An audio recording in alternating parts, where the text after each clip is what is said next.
and locking out your joints is no riskier than tons of the stuff that the very same people who tell you not to lock out do all the fucking time without ever thinking about it.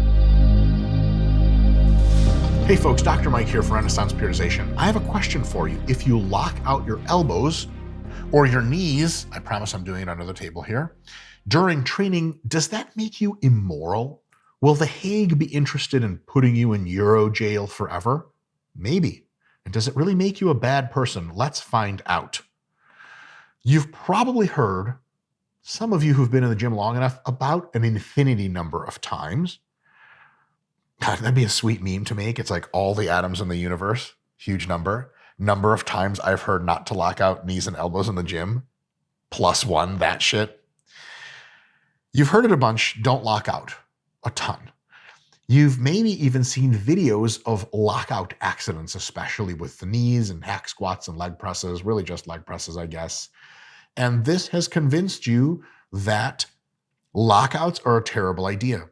And even without accidents, you've heard people say that degrades your joints, it unloads the muscle, et cetera, et cetera.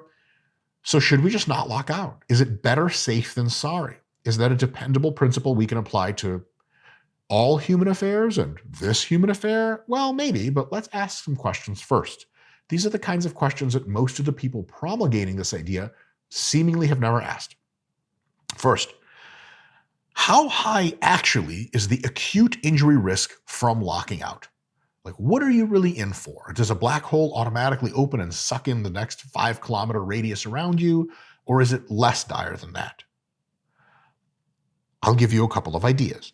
If you actually lift a weight you can do for at least 5 repetitions with a reasonably full range of motion and can control it, if you use a good technique with that weight that's not collapsing into the weight and then shooting back up into the sky pointlessly, if you're controlling the movement at all times, the risk of acute injury from locking out your knees or your elbows is insanely low. It is no higher than the risk generally of bench pressing.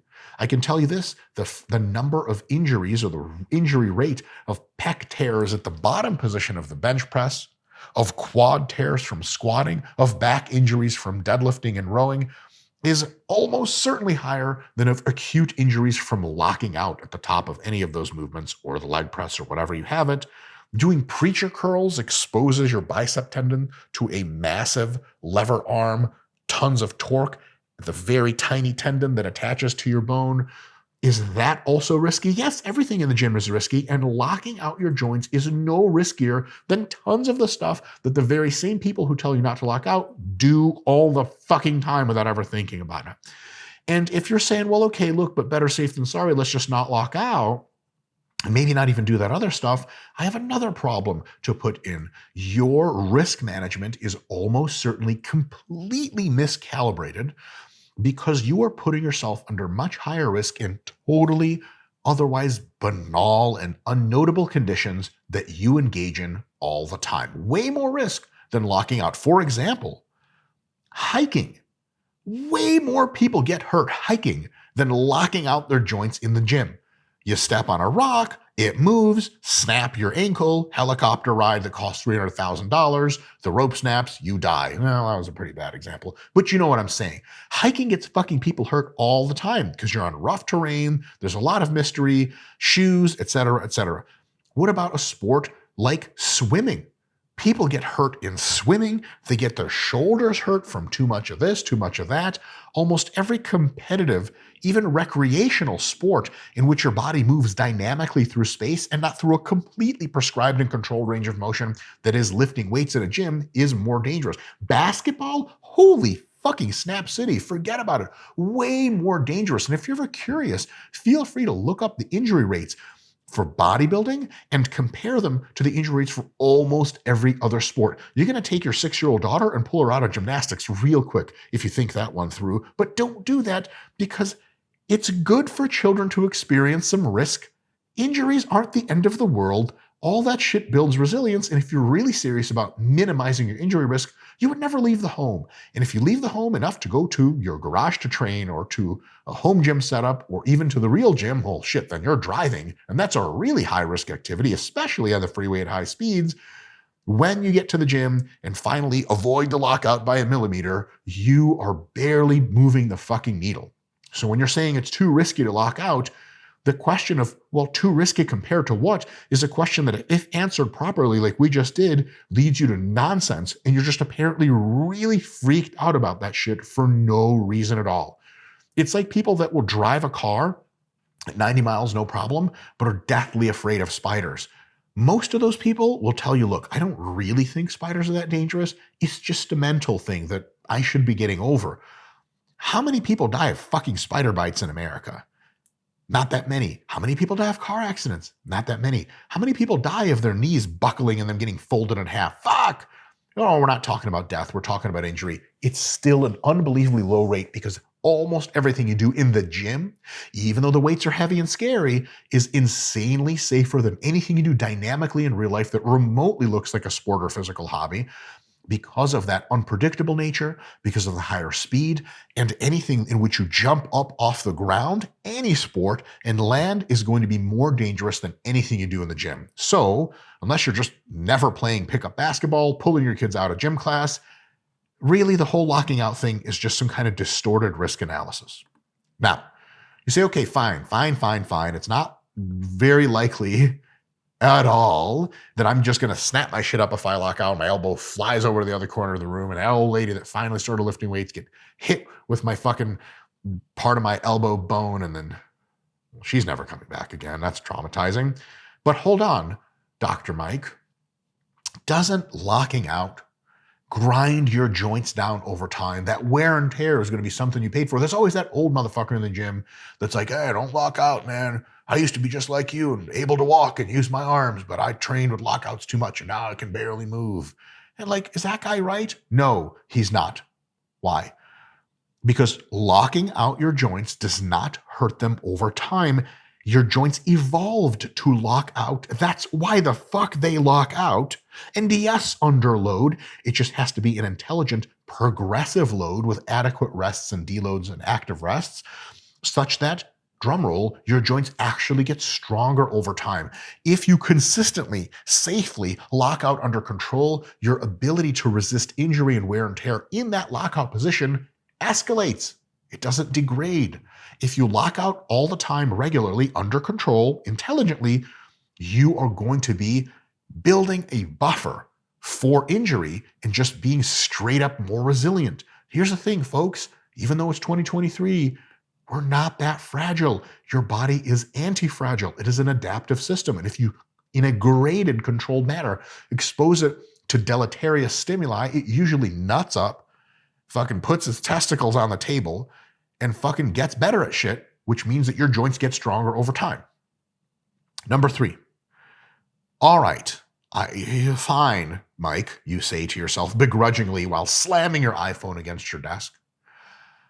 I'm not going to get a traumatic injury in all probability from locking out. I'm not going to grind my joints down to a pulp. Imagine your joints in like one of those old school pencil sharpeners. That won't happen. But point number 3, you retort, doesn't it take tension off the muscle when you lock out? If I'm doing leg presses and I lock out my quads for a second, or lock out my legs, don't the quads significantly turn off or turn down their muscle activity? Doesn't that make it easier on them? It absolutely does. But it also gives them a break. And then you can do 1 or 2 or even 4 or 5 more repetitions in that set, because every time you lock out, your muscles get a little bit of a break. They're getting pushed very close to failure. Then you lock out. They get a bit of a break. They drop some fatigue. That growth stimulus from coming close to failure is already set in. You do a couple more reps and then you lock out. And you, even if every rep is locked out, you get a mini break. So your muscles, instead of getting close to failure if you're not locking out, and you're like, oh, I can't lift this anymore, you have to rack. They get a little bit of a close to failure effect, which is good. It's good training. Nothing wrong with it at all. But if you lock out during presses or during leg presses, shoulder presses, bench presses, anything, that little lockout gives you some rest. And as long as you don't just fucking quit, if you keep going and keep doing reps with lockouts, it lets you float close to failure for longer. 1, 2, 3, even 5 reps more close to failure training in any given set.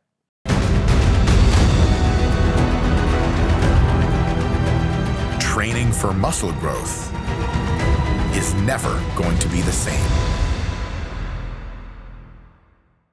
If you just do leg press with a given weight, that's your non-lockout 10 RM. You never lock out, just shy of lockout, right back down. Just shy of lockout, right back down. You might be able to do 10 reps, and then you have to rack it because the next rep would just crush you. If you lock out between every rep, and let's say even for extremity's sake, we say you rest 1 full second at lockout, you may be able to do 12 or 13 reps.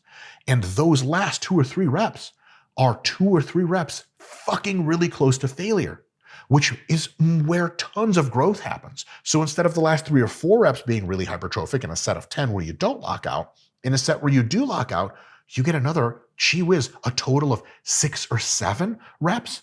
Let's call it 5 or 6 reps. That's a whole lot better. You might get more hypertrophic yield, more growth stimulus from locking out than from not locking out. So give that some thought. That's something to noodle on for a bit. So no, it does take tension off the muscle, yes, but the result is because you get extra rest, you may actually be able to grow more muscle.